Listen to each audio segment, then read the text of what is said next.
তাহলে আমরা ভাবি আমার স্বামী, আমার দাদা, আমার ছেলে আমাকে খুব ভালোবাসে, বলে একদিন ধারণাটা চেঞ্জ হয়ে যাবে। অপেক্ষা করে থাকুন, অপেক্ষা করুন। যেই দেবকী ভাবছিলেন আমার দাদার মতো দাদা কেউ নেই, ভগবান আগে তার মায়ের ওই দেবকীর ভ্রমটাকে মেটানোর জন্য কি করলেন না, কংস চুলের মুঠিটা ধরে টেনে নামিয়ে তলোয়ারটা বার করেছে। না रहेगी बांस और না बजेगी बांसुरी, না বাঁশ থাকবে না বাঁশের বাঁশি বাজবে, না দেবকী থাকবে না দেবকীর অষ্টম সন্তান হবে। একটা ধারণা নিয়ে কংস তলোয়ারটা বার করে মারতে যাবে। বসুদেব বলছেন মহারাজ আপনি আমার স্ত্রীকে মারবেন না মহারাজ, আমার স্ত্রীকে মারবেন না মহারাজ, মারবেন না। আপনার পায়ে ধরছি, অনুরোধ করছি মহারাজ আপনি আমার স্ত্রীকে মারবেন। কংস বললেন বসুদেব বোকার মতো কথা বলবে না, তোমার অষ্টম সন্তান আমার মৃত্যুর কারণ। বসুদেব বললেন তাহলে মহারাজ আমার 8 নাম্বার ছেলেই যদি আপনার মৃত্যুর কারণ হয়, আমি আপনাকে কথা দিচ্ছি যেদিন ছেলেটা জন্ম নেবে সেই দিন আপনার হাতে তুলে দেব। কংস বললেন তুমি কি আমাকে এত বোকা ভেবেছো নাকি? হ্যাঁ, এত বোকা ভেবেছো? তোমার প্রথম সন্তান যদি আমার মৃত্যুর কারণ হয়, বললেন মহারাজ আমার প্রথম সন্তান যেদিন হবে আমি সেই দিন আপনার হাতে তুলে দেব। তোমার দ্বিতীয় সন্তান যদি আমার মৃত্যুর কারণ হয়, তাহলে দ্বিতীয় সন্তানকেও আপনার হাতে তুলে দেব। তোমার তৃতীয় সন্তান, বলে তৃতীয়, চতুর্থ, পঞ্চম, ষষ্ঠ, সপ্তম, অষ্টম, আমার প্রতিটা ছেলেকে আমি আপনার হাতে তুলে দেব। আপনি তাদের সবাইকে মারবেন, কিন্তু আপনি আমার স্ত্রীকে মারবেন না মহারাজ। কংস মনে মনে চিন্তা করলেন আচ্ছা 8টা ছেলেকে যদি আমি হওয়ার সাথে সাথে মেরে ফেলি, তাহলে বসুদেব দেবকীকে তো আর মারবার কোনো দরকার নেই। আরে বাবা, বসুদেব দেবকীকে কেন মারছিলাম? ওর 8 নাম্বার ছেলে আমার মৃত্যুর কারণ। তাহলে ছেলেগুলোকেই যদি মেরে ফেলি, তাহলে দেবকীকে না মারলেও চলবে। হরি বল রাধে। ভক্তমন্ডলী, ভক্তিমতী মায়েরা দেখুন একটু লক্ষ্য করে, কংস বলে উঠলেন বেশ ঠিক আছে, ঠিক আছে, তোমার কথা মতো মেনে নিলাম, আমার প্রতিটা ছেলেকে কিন্তু আমার হাতে চাই, কিন্তু যতদিন তোমাদের 8টা ছেলে না হচ্ছে ততদিন তোমাদের দুজনকে আমার কারাগারে থাকতে হবে। ততদিন তোমাদের দুজনকে আমার কারাগারে থাকতে হবে। এই বলে বসুদেব দেবকী যাবার কথা ছিল কোথায় না শ্বশুর বাড়ি, টানতে টানতে নিয়ে এসে কারাগারে বন্দি করে দিল।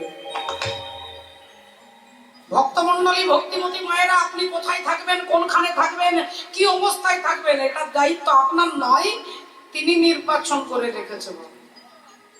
আপনি এখানে থাকবেন না বৃন্দাবনে থাকবেন, নির্বাচন তিনি করেছেন, আপনি চাইলেও হবে না। এটাই সব থেকে, এটা যদি মেনে নিতে পারেন আপনাকে জগতে কেউ দুঃখী করতে পারবে না। 5000 বছর আগে কুরুক্ষেত্রের মাঠে দাঁড়িয়ে ভগবান কৃষ্ণ বললেন কর্মণ্যেবাধিকারস্তে মা ফলেষু কদাচন, কর্ম করবে ফলের আশা করবে না, আশার থেকেই দুঃখ উৎপত্তি হয়।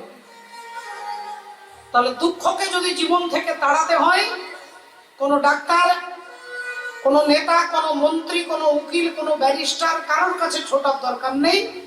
শুধু একটা মন্ত্র জেনে নিন যে সকলই তোমারই ইচ্ছা, সবই তার ইচ্ছা, আপনি তার হাতের খেলার পুতুল, আপনাকে যা করাবে আপনাকে তাই করতে হবে। এটা যদি আপনি ভেবে নিতে পারেন যে আমি কর্তব্য করবার জন্য এসেছি এই জগতে, এখান থেকে যদি আশা রাখেন, আপনার দুঃখ আপনার দরজার গোড়ায় রাখা চলছে। 2 জন ব্রাহ্মণ একটা জমিদার বাড়িতে পুজো করে নিয়ে পুজো টুজো সেরে তারা বাড়ি যাচ্ছে। তখনকার দিনে সাইকেলে যেতে হচ্ছে। সাইকেলে চেপে 2 ব্রাহ্মণ বাড়ি যাচ্ছে, থলিতে অনেক কিছু জিনিসপত্র রয়েছে। ওদিক থেকে একজন মাস্টার মশাই, স্কুলের মাস্টার মশাই ব্রাহ্মণগণকে দেখে সাইকেল দাঁড় করিয়ে হাত জোড় করে নমস্কার করে বলছে কি ব্যাপার, কোথায় গিয়েছিলেন? না পুজো ছিল, জন্মাষ্টমীর পুজো, ওই পুজো করতে গিয়েছিলাম। তা কিছু মনে করবেন না, মাস্টার মশাই বলছে আপনারা দুজনেই পুজো করতে গিয়েছিলেন? বলে হ্যাঁ। তা আপনার মুখের মধ্যে এত আনন্দ, আপনার মুখটা দেখলেই মনে হচ্ছে আপনি আনন্দে আছেন, আর ওনার মুখটা দেখলে মনে হচ্ছে বাংলার 5-এর মতো হয়ে আছে, মনের মধ্যে কোনো সুখ নাই, হাসি নাই, ব্যাপারটা কি? আপনারা কি দুজন দু জায়গায় পুজো করতে গেছেন? বলে না, একটাই বাড়িতে পুজো করতে গেছে। তাহলে মনে হয় আপনাকে থাকার ভালো জায়গা দিয়েছে, ওনাকে মনে হয় ছেঁড়া চাটাই দিয়েছে। আগে না আমাদেরকে একটাই ঘরে থাকতে দিয়েছে, তাহলে আপনাকে বালিশ দিয়েছে আর ওনাকে মনে হয় বালিশ দেয়নি। আগে না আমাদের দুজনকেই বালিশ দিয়েছে, তাহলে মনে হয় আপনাকে পুজোর দক্ষিণার গামছাটা ভালো দিয়েছে, ওনাকে মশারির মতো দিয়েছে। আগে না আমাদেরকে একই কোয়ালিটির গামছা দিয়েছে, তাহলে আপনাকে মনে হয় লুচি খেতে দিয়েছে, ওনাকে রুটি খেতে দিয়েছে।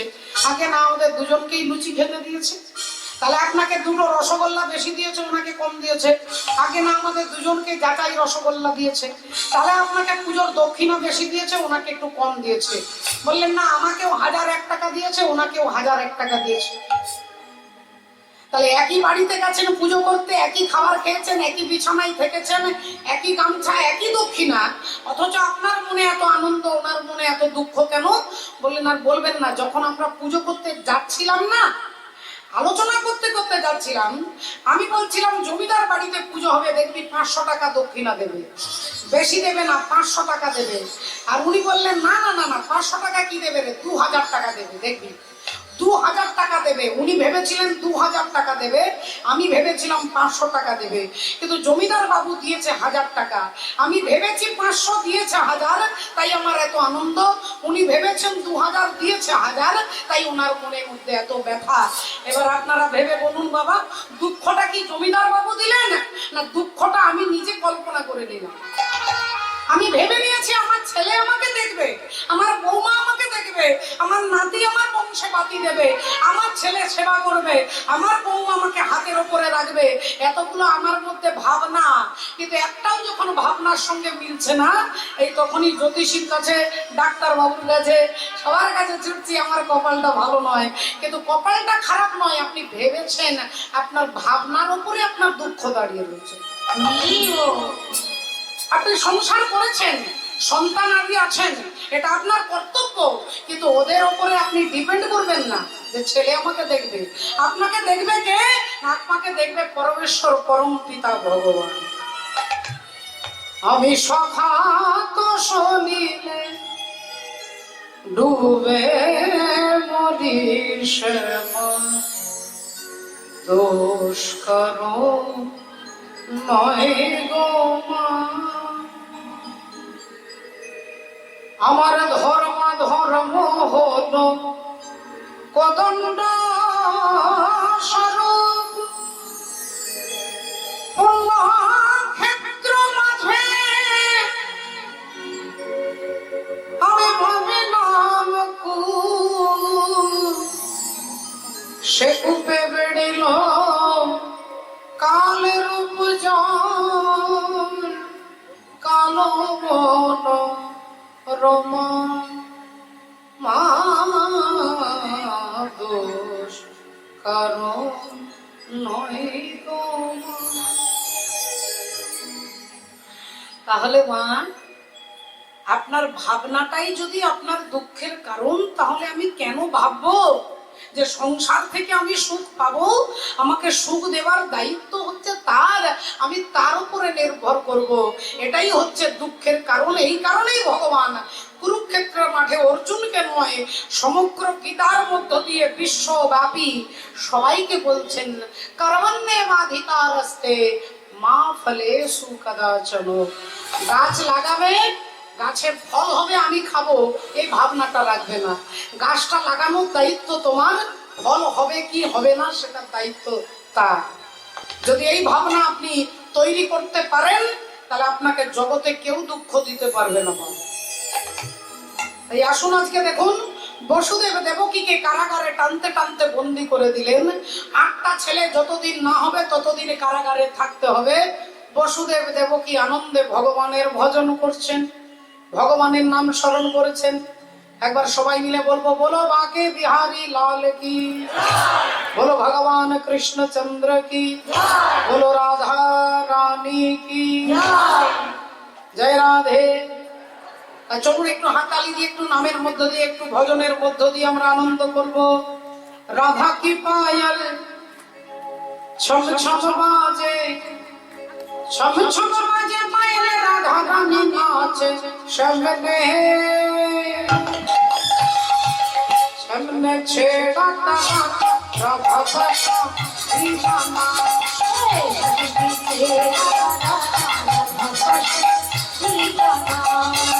राधा की पाए हमें चंपा दे राधा की पाए हमें चंपा दे हमें चंपा दे राधा रानी नाचे छबे रे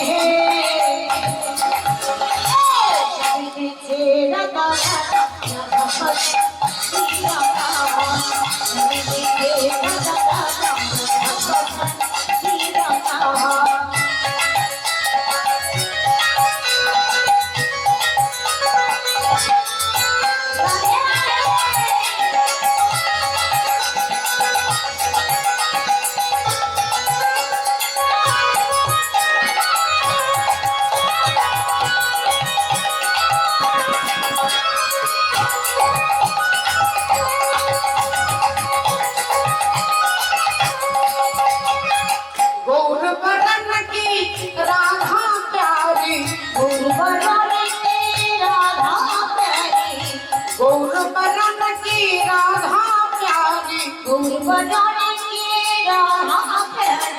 सावली सूरत कृष्ण मुरारी कृष्ण मुरारी प्रेम का मंत्र सुहाना राधा का दीवाना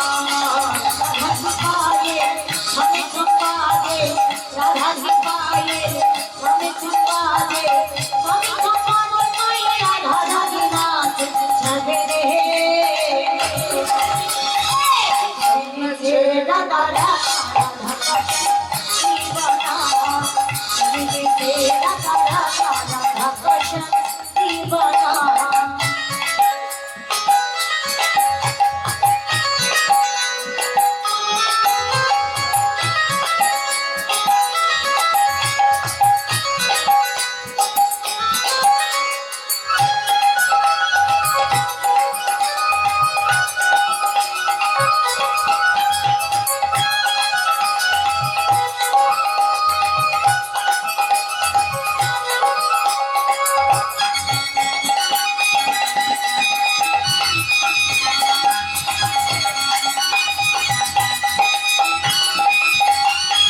राधा जब पायल झमकारे राधा जब पायल झमकारे मेरो कान्हा दौड़े आए मेरो कान्हा दौड़े आए अरे ना कोई बहाना राधा कृष्ण दीवाना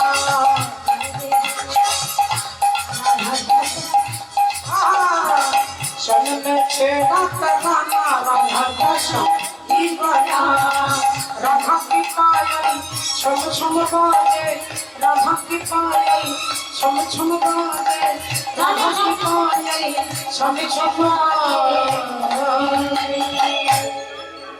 जय जय श्री राधे ভক্তিমতী মায়েরা দেখতে দেখতে প্রথম সন্তান জন্মগ্রহণ করলো একটু লক্ষ্য করে দেখবেন মা ওমা আমরা ইতিহাস দেখেছি মহাভারত দেখেছি রামায়ণ দেখেছি যখনই কোনো পুরুষ কোনো নারীর চুলে হাত দিয়ে তাকে অপমান করে চুলের মুঠি টেনে ধরে তাকে আঘাত করে পুরুষ মানুষ যদি নারীর চুলে হাত দিয়ে আঘাত করে সেই পুরুষের পরমায়ুটা ক্ষয় হয়ে যায় আপনারা বলবেন প্রমাণ প্রমাণ হচ্ছে দুঃশাসন দ্রৌপদীর চুলের মুঠিটা ধরে টেনে নামালেন আর দুঃশাসন দ্রৌপদীর চুলের মুঠি ধরে টানতে টানতে দাদা দুর্যোধনের কাছে এসে দাঁড় করালেন এই চুলের মুঠি ধরে টেনে আনার জন্য অকালে দুঃশাসনকে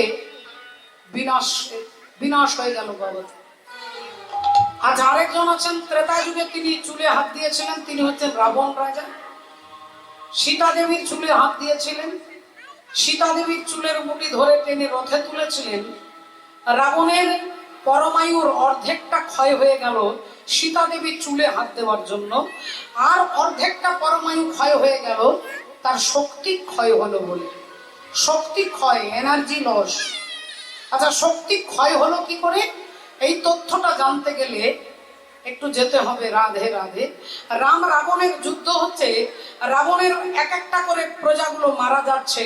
রাবণ চিন্তান্বিত হয়ে গুরু শুক্রাচার্যের কাছে এসে বলছে, গুরুদেব কি করা যায় বলুন তো, কি করলে আমি জিততে পারবো, আমি রামকে হারাতে পারবো?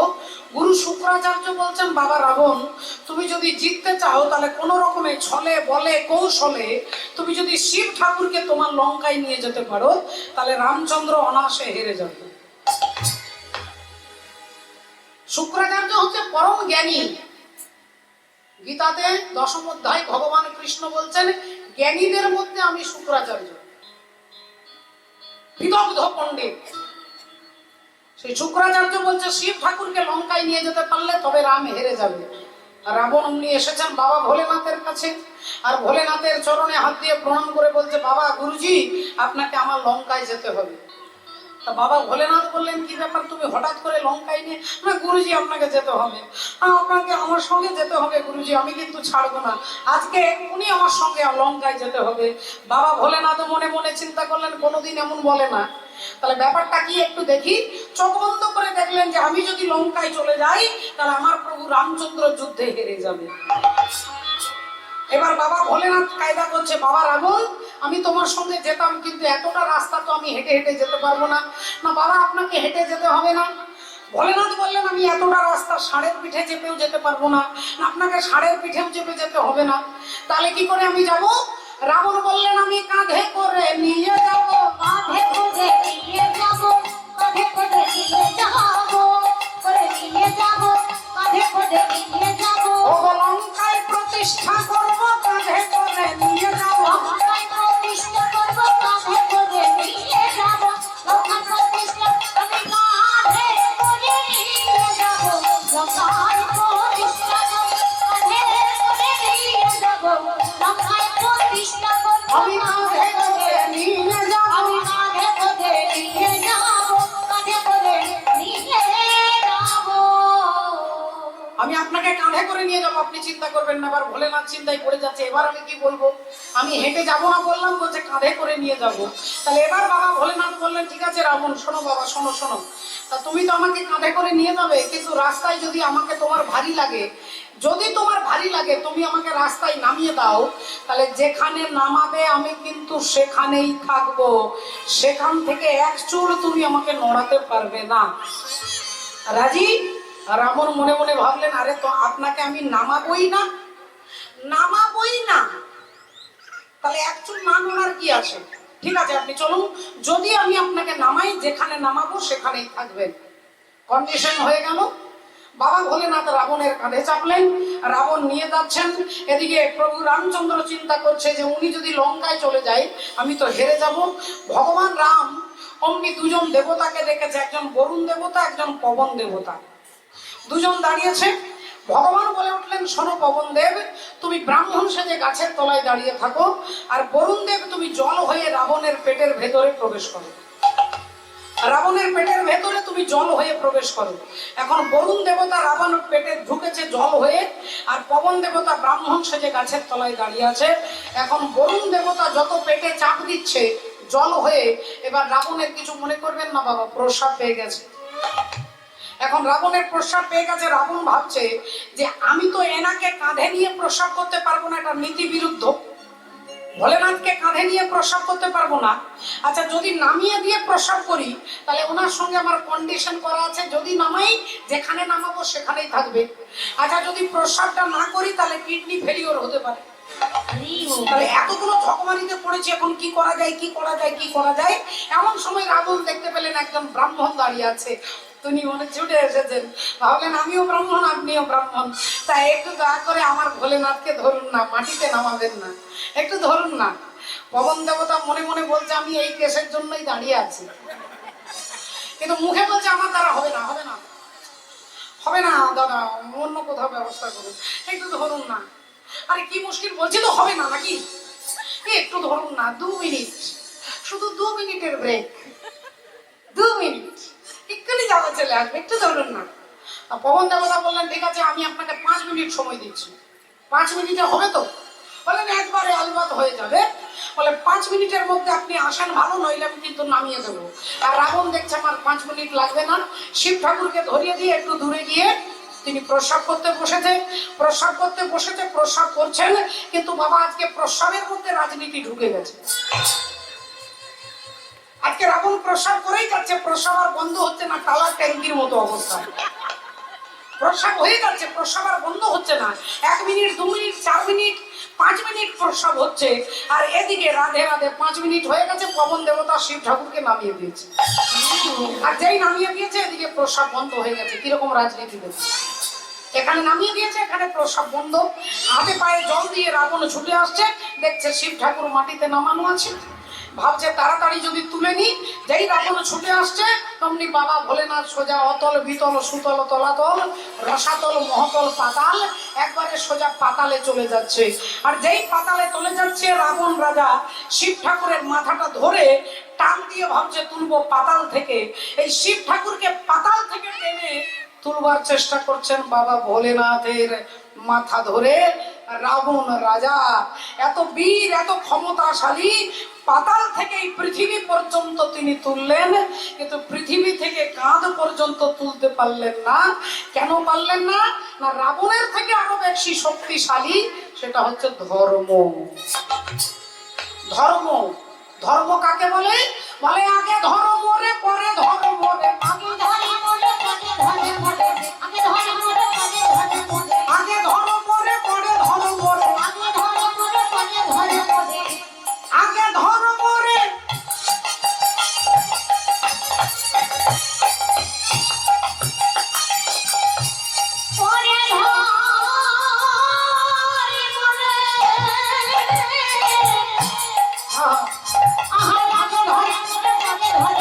আগে ধর্ম রে পরে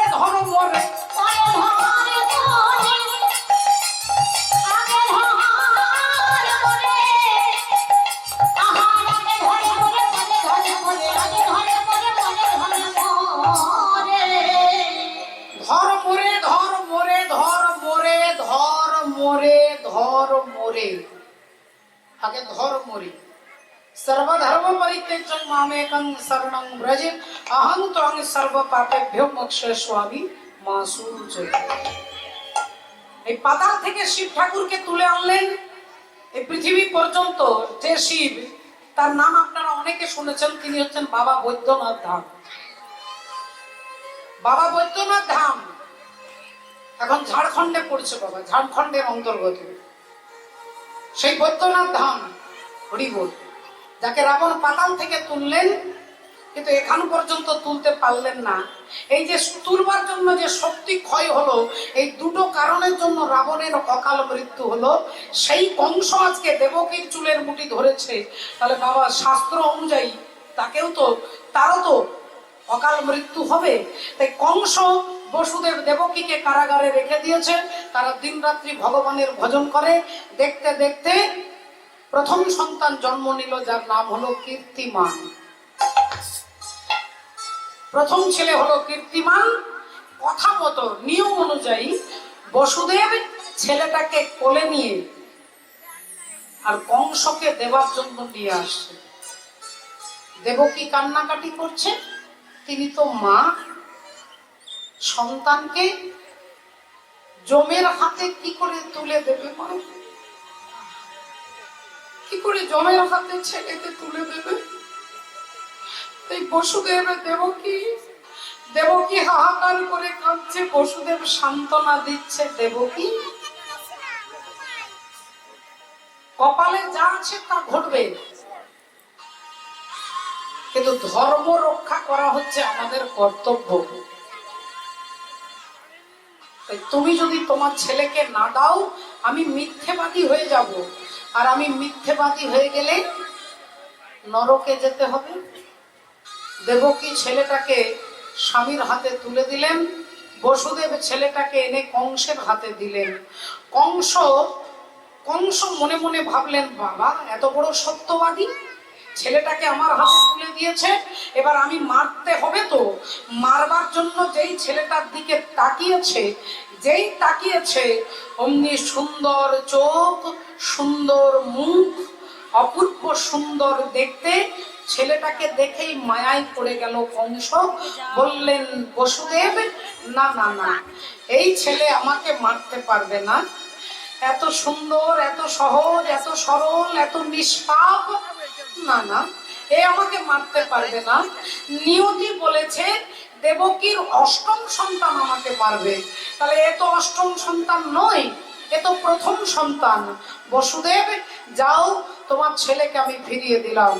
ফিরাইয়ে দিলাম আমি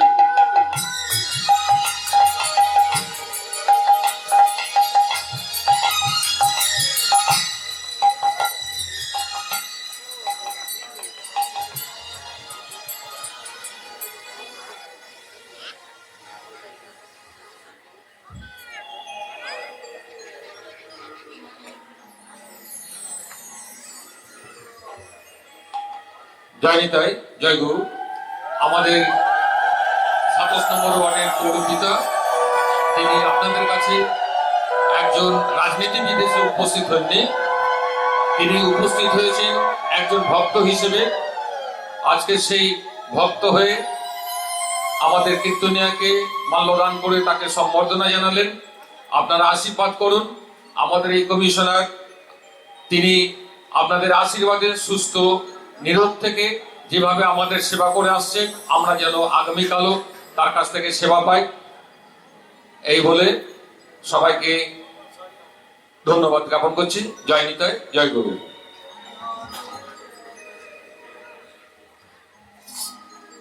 ফিরাইয়ে দিলাম আমি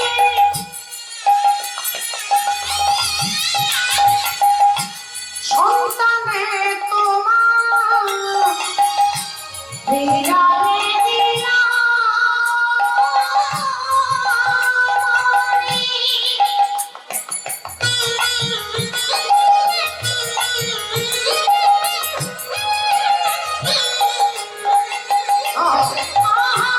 সন্তানে তোমার মানিব না প্রাণে আমি, আমি দিলাম পরিত্রাণ।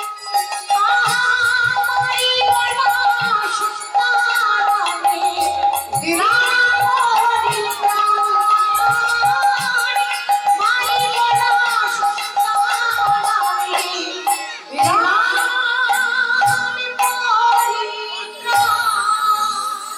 বসুদেব, তোমার ছেলেকে নিয়ে যাও, নিয়ে যাও, নিয়ে যাও। তোমার প্রথম, দ্বিতীয়, তৃতীয়, চতুর্থ, পঞ্চম, ষষ্ঠ, সপ্তম, তোমার 7টা ছেলেকে আমি মারবো না, আমি মারবো শুধু অষ্টম সন্তানকে। নিয়ে যাও। বসুদেব আনন্দে ছেলেটাকে ফিরিয়ে নিয়ে এলেন। কিন্তু বাবা ঠাকুর, আজকে আপনাদেরকে একটা প্রশ্নের জবাব দিতে হবে। মায়েরা বিশেষ করে জানেন। ও মা, বসুদেব দেবকীর কটা ছেলে মা? কটা ছেলে? শাস্ত্রে বলছে, সিরিয়ালেও দেখেছেন। কটা? 8টা। তো 8টা ছেলের মধ্যে কটা ছেলেকে পাথরে আছাড় দিয়ে মেরেছিলেন? ভালো করে ভেবে বলুন, কটা ছেলেকে পাথরে আছাড় দিয়ে মেরেছিলেন? 6টা। তাহলে যে 6টা ছেলেকে কংস পাথরে আছাড় দিয়ে মারলেন, তারা ভগবান কৃষ্ণের কে হন? কে হবেন? ভাই নয়, দাদা, ভগবানের দাদা। তাহলে ভগবানের দাদারা মারা যাবে কার হাতে? কংসের হাতে। আচ্ছা, এটা লজ্জার ব্যাপার না গর্বের ব্যাপার?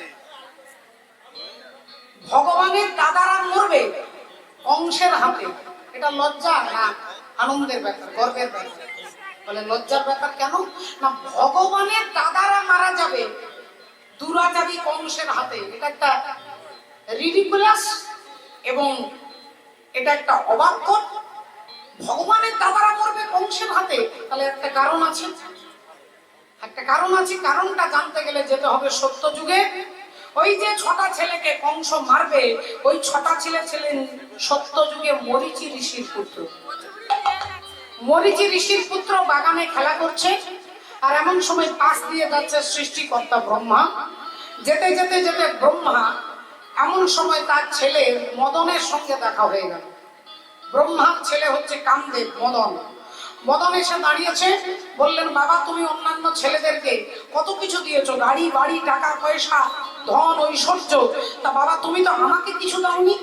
ব্রহ্মা বললেন আচ্ছা ঠিক আছে, তোর কথা তো মনে নেই বাবা, তা তোকে যখন কিছু দিইনি তোকে 5টা বান দিচ্ছি, এই 5টা বান এই নে, মদন মাদন শোষণ স্তম্ভন মোহন, এই 5টা বান তো আমি তোকে দিলাম, তুই যাকে মারবি সেই তোর কাছে হেরে যাবে। এই বলে দিয়ে ব্রহ্মা চলে যাচ্ছে। মদন ভাবলো যে বাবা আমাকে ভুলিয়ে দেবার জন্য 5টা বান দিল, না সত্যি সত্যি এর কোনো কাজ আছে, এটা দেখবার জন্য আগে বাবাকেই মেরে টেস্ট করে দেব।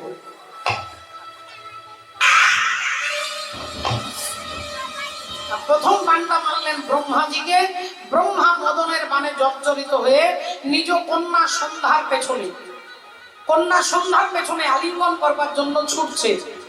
আর এই দৃশ্যটা দেখতে পেয়েছে মরীচি ঋষির ছেলেরা, বাগানে খেলা করছিল, কারো 5 বছর, কারো 6 বছর, কারো 8 বছর এরকম বয়স। তারা যেই দেখেছে অমনি খিটখিট করে হাসতে শুরু করেছে। আর অমনি ব্রহ্মা হাসির শব্দটা শুনতে পেয়ে দাঁড়িয়ে গেছে।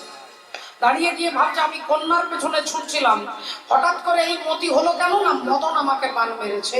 তাহলে যে মাথার যে চোখটা দিয়ে আমি কন্যার দিকে কুদৃষ্টিতে তাকিয়েছি, ব্রহ্মা সেই মাথাটা কেটে দিলেন, সেই মাথাটা কেটে ছুঁড়ে ফেলে দিলেন। মাথাটা পড়লো একটা কুণ্ডের মধ্যে, যে কুণ্ডের বর্তমান নাম হচ্ছে ব্রহ্মকুণ্ড, হরিদ্বারে আছে, হরিদ্বার। ব্রহ্মকুণ্ডের মধ্যে ব্রহ্মার মাথাটা পড়লো। 10,000 বছর পরে ব্রহ্মার মাথা থেকে সৃষ্টি হলো প্রদীপ। মাথার খুলিটা হচ্ছে প্রদীপ, চুলগুলো হচ্ছে সলতে, আর রক্তটা হচ্ছে তেল।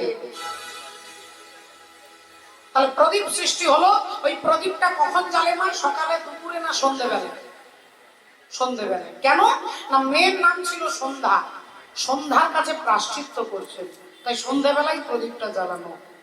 এই যে ব্রহ্মাকে দেখে ছেলেগুলো হাসলো, ব্রহ্মা অভিশাপ দিলেন যে তোরা আমার সঙ্গে অসুরের মতো ব্যবহার করলি, তোদের অসুর কুলে জন্ম হবে। ওগো দাদু গো,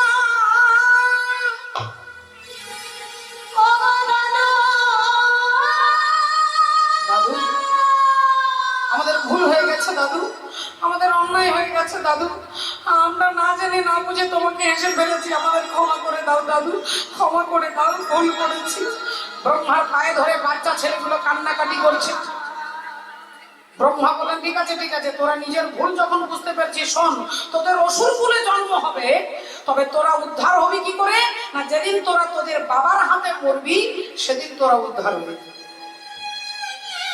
তোরা তোদের বাবার হাতে মরবি, সেদিন উদ্ধার হয়ে যাবি। ব্রহ্মার অভিশাপে মরীচি ঋষির ছেলেগুলো অসুরের ঘরে জন্ম নিল। কার বাড়িতে? বলে হিরণ্যকশিপুরের ভাই হচ্ছে হিরণ্যাক্ষ, আর হিরণ্যাক্ষের ছেলে হচ্ছে কালনেমী। হিরণ্যকশিপু আর হিরণ্যাক্ষ এই 2 যমজ ভাই। আর এই 2 যমজ ভাই, যমজ কাকে বলে মা? একসঙ্গে 2টো ছেলে যদি জন্মগ্রহণ করে, কিংবা 2টো মেয়ে জন্মগ্রহণ হতে পারে, কিংবা একটা ছেলে একটা মেয়ে, এরকমও হয়। কিন্তু যমজ সন্তানের ক্ষেত্রে বলছি, যেসব মায়েদের যাদের যাদের ঘরে নাতি রয়েছে, ছেলে রয়েছে, জন্মজ, তা কে দাদা হবে আর কে ভাই হবে কি করে বুঝবেন? দাদা কে হবে? বলে যে আগে হয়েছে সে দাদা, যে পরে হয়েছে সে ভাই। শাস্ত্র এর উল্টোটা বলছে, যে আগে হবে সে ভাই, আর যে পরে হবে সে দাদা। আমরা জানি যে আগে হয় সে দাদা, বললেন না যে আগে হবে সে ভাই হবে, যে পরে হবে সে দাদা হবে। আপনারা বলবেন এরকম উদ্ভট কথা, তুমি কীর্তনিয়া হয়েছ, তুমি উদ্ভট বললে আমরা মেনে নেবো, সেটা তো হবে না, তুমি আমাদেরকে যুক্তি দেখাও। যমজ ছেলে যে আগে হবে সে দাদা নয় ভাই হবে, কি করে হবে? বলে মা আপনি একটা থলি নিয়ে বাজারে গেছেন, আপনি একটা থলি নিয়ে বাজারে গেছেন, বাজারে বড় বড় 2টো কুমড়ো, মিষ্টি কুমড়ো দেখতে পেয়েছেন, কুমড়ো 2টো কিনে আপনি থলির মধ্যে নিয়ে বাড়ি এসেছেন। এবার 2টো থলিতে 2টো কুমড়ো রয়েছে, আপনি বাড়ি এসে এবার কুমড়ো রান্না হবে। ভালো করে ভেবে বলুন, থলিতে যে কুমড়োটা আগে রেখেছেন সেই কুমড়োটা কি আগে বেরোবে? যাকে আগে রেখেছেন সে আগে বেরোবে, না যাকে পরে রেখেছেন সে আগে বেরোবে? তাহলে যে ছেলেটার আগে সৃষ্টি হয়ে গেছে সে আগে বেরোতে পারবে না, যার পরে সৃষ্টি হলো সে আগে বেরোবে, তাই সে ভাই, যে পরে হবে সে দাদা। হিরণ্যকশিপুর পরে হয়েছে সে দাদা, হিরণ্যাক্ষ আগে হয়েছে সে ভাই। এই হিরণ্যাক্ষের ছেলে হচ্ছে কালনেমি, আর কালনেমির পুত্র হয়ে ওই মরীচি ঋষি 6টা ছেলে জন্মগ্রহণ করলো, বাবার নাম কালনেমি। তাহলে কালনেমি যদি ছেলেদেরকে মারে এরা উদ্ধার হয়ে চলে যাবে, কিন্তু কালনেমি নিজেই আগে মারা গেল, আগে কালনেমি বধ হয়ে গেল, বিনাশ হয়ে গেল। তাহলে কথা কি ছিল, যেদিন তোদের নিজ পিতা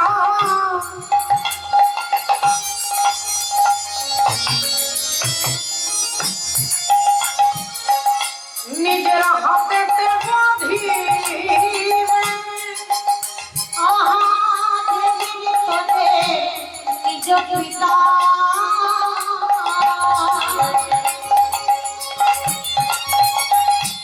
নিজ হাতে দেব, আরে সেদিনে তোরা অসুরকুল হইতে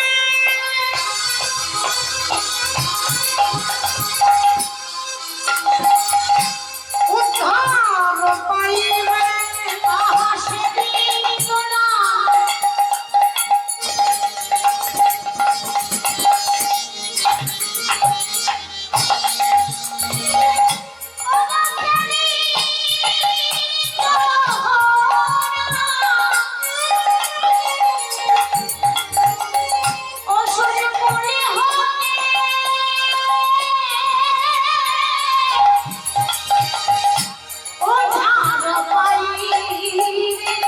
বলি সেদিনে তোদের মুক্তি হবে, আপন পিতার হাতে মরবি জমে,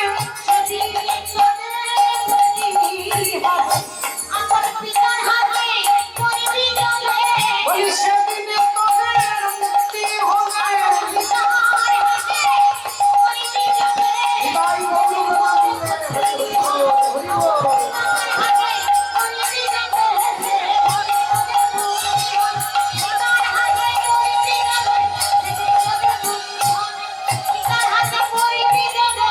সেদিনে তোদের, তাহলে যেদিন বাবার হাতে মরবি সেদিন উদ্ধার হবি। তাহলে বাবার নাম কালনেমি, আর কালনেমি আগেই মরে গেল, কালনেমি আগেই বধ হয়ে গেল। তাহলে এবার ছেলেগুলোকে মারবে কে? এবার ভগবান চিন্তা করলেন তাহলে কি করা যায়, মরীচি ঋষির ছেলেগুলো কষ্ট পাচ্ছে আর কালনেমি এদিকে মারা গেছে, তাহলে কি করা যায় না, ওই সত্য যুগের কালনেমিকে করেছিলেন দাপর যুগে, যার নাম হচ্ছে কংস। ওই কালনেমি হয়ে গেল কংস, আর ওই এক একটা ছেলেকে দেবকীর গর্ভে পাঠাবো, আর কংস এদেরকে মারবে, আর মারলে এরা উদ্ধার হয়ে যাবে। তার প্রথম ছেলের নাম হলো কীর্তিমান। বসুদেব তাকে দিতে এসেছিলেন, বসুদেবকে না মেরে কংস ফিরিয়ে দিলেন, ছেলেটাকে ফিরিয়ে দিলেন। তাহলে এবার কংস যদি না মারে এরা তো উদ্ধার হবে না, আর কংস বলে দিয়েছে আমার 7টা ছেলেকে আমি মারবো না, শুধু 8 নাম্বার ছেলেটাকেই মারবো। এবার ভগবান চিন্তায় পড়ে গেলেন কি করা যায়। এমন সময় দেবর্ষি নারদকে ডেকেছে, দেবর্ষি নারদ এসে দাঁড়িয়েছে, বলো দয়াল কি করতে হবে? ভগবান বললেন এই এই ব্যাপার, তোমাকে এমন একটা কাজ করতে হবে, কংস যাতে এদেরকে মারে তার ব্যবস্থা করতে হবে। বলেন ঠিক আছে, চিন্তা করবেন না, আমি ব্যবস্থাটা করে দেবো, আমি দেখছি কি করা যায়। এই বলে দেবর্ষি নারদ আজকে সকাল সকাল কংসের রাজপ্রাসাদে আসছে, ভগবানের গুণানুকীর্তন গাইতে গাইতে, ভগবানের নাম গাইতে গাইতে, তু আনা রে গোপাল ও মনে লেনে তু আনা,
रे गोपाल ओ मन में लेने ओ मन में लेने ओ मन में लेने तू आना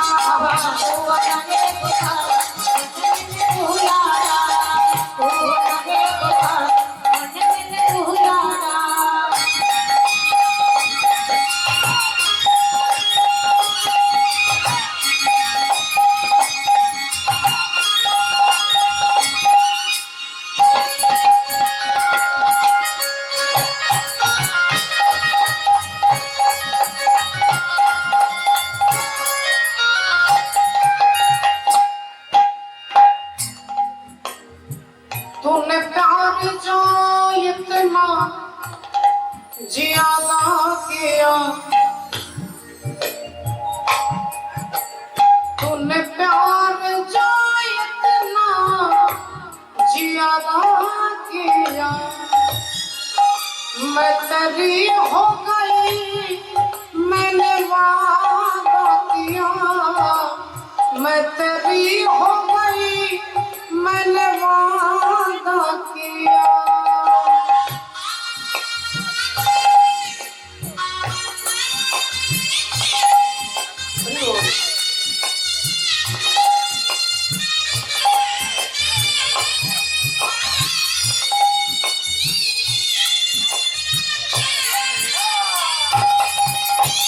अभी ना ना ना गोपाल घोड़े ना ना ना अभी ना ना ना गोपाल घोड़े ना ना ना हुआ ना रे गोपाल हुआ ना रे गोपाल ओ मन लेने तू आना उल्लू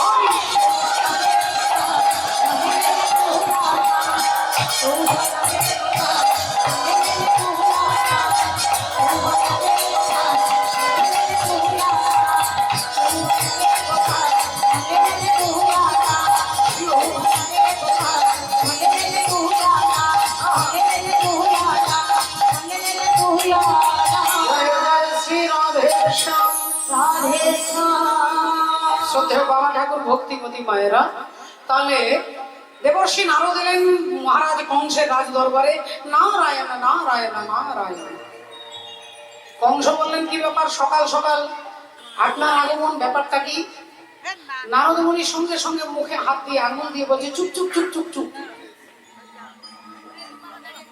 একবারে চিৎকার করবেন না আমি লুকিয়ে লুকিয়ে এসেছি কোথা থেকে আসছেন বলে একবারে সোজা মিটিং থেকে আসছি কংস বললেন মিটিং কাদের সঙ্গে কার মিটিং হচ্ছে বলে ভগবান বিষ্ণুর সঙ্গে দেবতাদের মিটিং হচ্ছে বলে মিটিং এর বিষয়বস্তু কি বলে আপনাকে মারবার জন্য প্ল্যান হচ্ছে তো কংস বললেন আমাকে তো অনেকদিন আগে নিয়তি বলে দিয়েছে দেবকীর অষ্টম সন্তান মারবে দেবর্ষি নারদ বললেন আরে বাবা যে চ্যানেলগুলো এই খবরটা দেখাচ্ছে ওগুলো ভুয়ো চ্যানেল আর এখন আপনাকে মারবার জন্য নতুন প্ল্যান হচ্ছে ওই যে ছেলেটা আজকে জন্ম নিয়েছে যাকে বসুদেব আপনার হাতে তুলে দিয়েছে আপনি তাকে ফিরিয়ে দিয়েছেন ওই প্রথম ছেলেটাই অষ্টম সন্তান হয়ে আপনাকে হত্যা করবে এটাই ওপরে মিটিং হচ্ছে আর কি আপনার কাছে লুকিয়ে লুকিয়ে এসেছি জানানোর জন্য আপনাকে একটু ভালোবাসি তো কংস বললেন 1 নাম্বার ছেলেটা 8 নাম্বার হয়ে যাবে এটা আবার কি করে হবে কি করে হয় 1 নাম্বারটা 8 নাম্বার কি করে হবে নারদ মুনি বললেন মহারাজ মাঝে মাঝে কমপ্লেন খাবেন তো নাকি একটু বুদ্ধির বিকাশ ঘটবে আপনি বুঝতে পারছেন না কিরকম হবে দাঁড়ান একটা পেন্সিল বার করে 8টা দাগ দিয়েছে 1 2 3 4 5 6 7 8 আর 8টা দাগ দিয়ে বলছে বলুন তো মহারাজ কোনটা 1 আর কোনটা 8 কংস বললেন এ আবার কি হবে 1 2 3 4 5 6 7 8 এটা 1 ওটা 8 বলে আপনি এখান থেকে গুনছেন তাই এটাকে 1 বলছেন আর ভগবান বিষ্ণু যখন গুনবে ওখানে দাঁড়িয়ে গুনবে ওখানে দাঁড়ালে ওটা 1 হবে এটা 8 হয়ে যাচ্ছে তাহলে আপনি একে 1 বলছেন ওটা 8 বলছেন ওইখানে দাঁড়িয়ে গুনলে ওটা 1 এটা 8 হয়ে যাচ্ছে তাহলে আপনি যাকে 1 বলছেন ওটাই অষ্টম সন্তান হয়ে আপনাকে ছলে বলে কৌশলে মারবে কংস বললেন এটা পুরোপুরি চিটিংবাজি হলো না নারদ মুনি বলছেন, আরে কি মুশকিল, আপনাদের সঙ্গে তো বারবার ভগবান চিটিংবাজি করেছে, আপনার মনে নেই? সমুদ্র মন্থন করে সেই মন্থনের সময় যখন অমৃতের ভাণ্ডটা উঠছে, কি আনন্দ! অমৃতের ভাণ্ড, অমৃত পান করবে। দেবতারা বলছে আমাদের দাও, অসুরগণ বলছে আমাদের দাও, সবাই টানাটানি করছে। অসুরগণ অমৃতের ভাণ্ডটা নিয়ে ছুটছে, আগে আমরা পান করব, আর দেবতাগণ ছুটছে ভগবান বিষ্ণুর কাছে। গিয়ে কান্নাকাটি শুরু করেছে, ঠাকুর অমৃত যদি ওরা পান করে সর্বনাশ হয়ে যাবে। ভগবান বললেন কোনো চিন্তা নেই, দেখছি ব্যাপারটা আমার কাছে যখন এসেছে ব্যাপার আমি দেখছি। অমনি ভগবান শ্রীহরি মোহিনী মূর্তি ধারণ করে অপূর্ব সুন্দরী নারী সেজে আর অসুরদের কাছে গিয়ে নাচতে নাচতে দাঁড়াচ্ছে। অসুরগণ দেখাই অবাক হয়ে গেছে, উরি বাবা, এত সুন্দর তো কোনোদিন দেখিনি। কে তুমি, কে তুমি তন্দ্রাহরণী,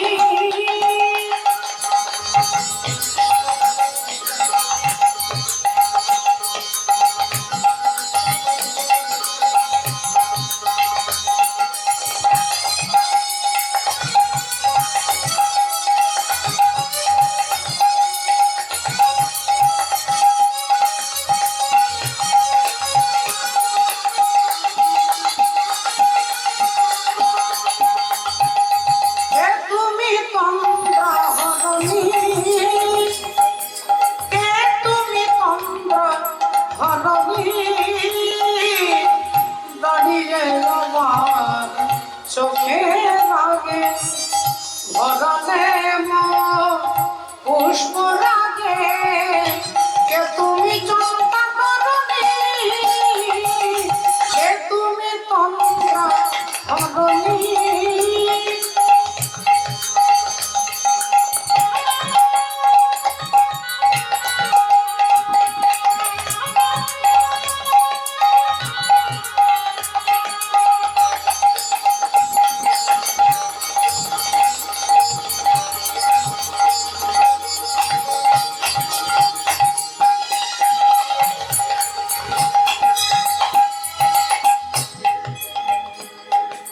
তাই তোমায় দেখে হলো মনে, তুমি ছিলে মনের কোণে, তাই তোমায় দেখে হলো মনে, তুমি ছিলে